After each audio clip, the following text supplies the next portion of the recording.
नमस्कार दोस्तों। एक मुझे कहानी याद आ गई और यह कोई काल्पनिक कहानी नहीं है बल्कि सच्ची घटना है।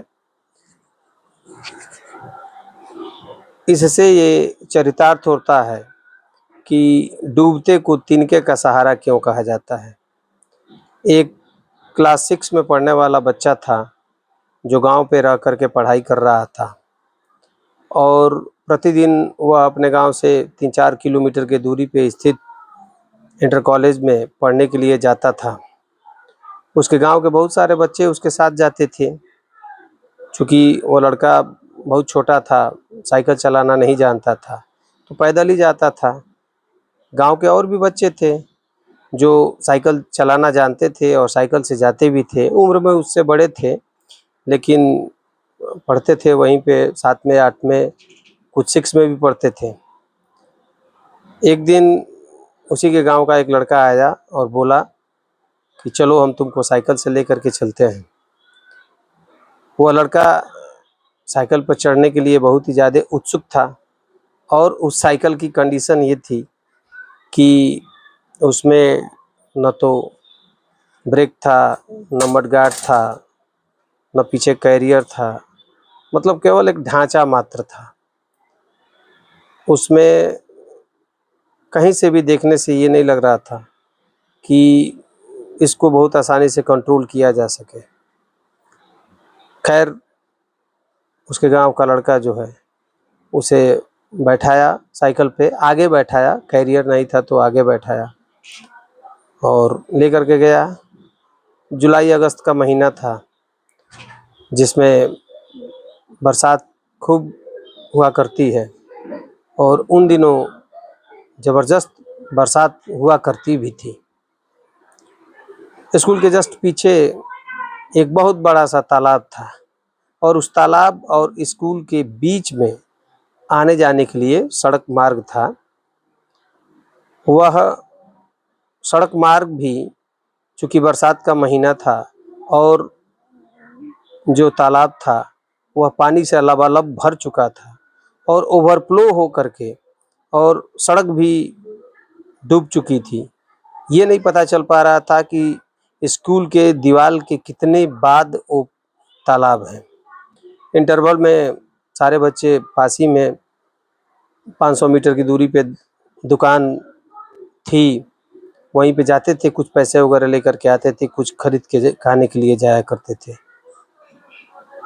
तो उस दिन उस बच्चे के पास भी कुछ पैसे थे, तो वो कहा कि चलो चलते हैं, हम लोग भी चलते हैं।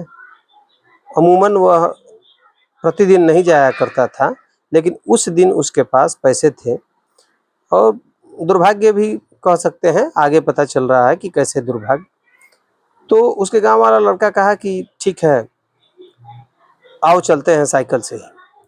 और ऐसा था जाने का रास्ता कि थोड़ा सा ऊंचाई वाले ऊंचा हिस्सा दो था, वह स्कूल के फील्ड था और वहाँ से साइकिल पर बैठ करके और तालाब के तरफ जाने के बाद जो है दाहिने हाथ पे मुड़ करके और उस रास्ते पे आना था जो कि पानी से भरा हुआ था। शॉर्टकट रास्ता था, उसी रास्ता को अपनाए दोनों।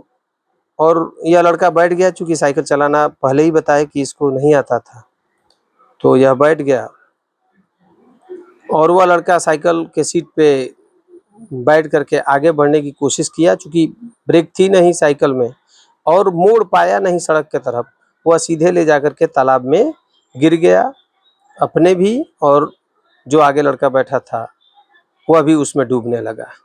जो लड़का चला रहा था साइकिल वह तैरना जानता था और जो बैठा था उसे बिल्कुल ही ज्ञान नहीं था कि पानी में जाने के बाद से कैसे अपने आप को बचाया जा सकता है।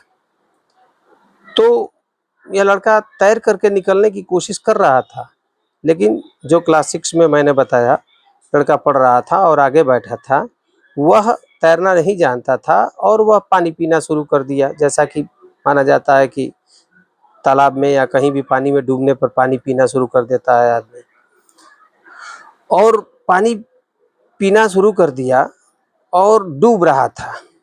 तब तक पता नहीं कैसे अचानक इसके मन में जैसा कि उसने बताया था, उसके मन में एक अंदर से उत्प्रेरणा जागृत हुई कि तुम अपने आप को बचा सकते हो, कोशिश करो, कुछ अपने आप को पकड़ने की कोशिश करो, संभलने की कोशिश करो। तब तक अचानक सा वह लड़का जो तैर के निकल रहा था, उसकी कलाई इसके हाथों में आ गई और यह जकड़ करके, कस के उस कलाई को पकड़ लिया।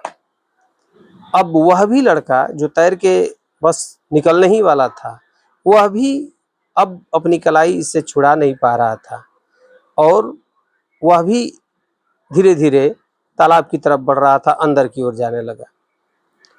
तब तक अचानक बच्चे जो है शोरगुल किए।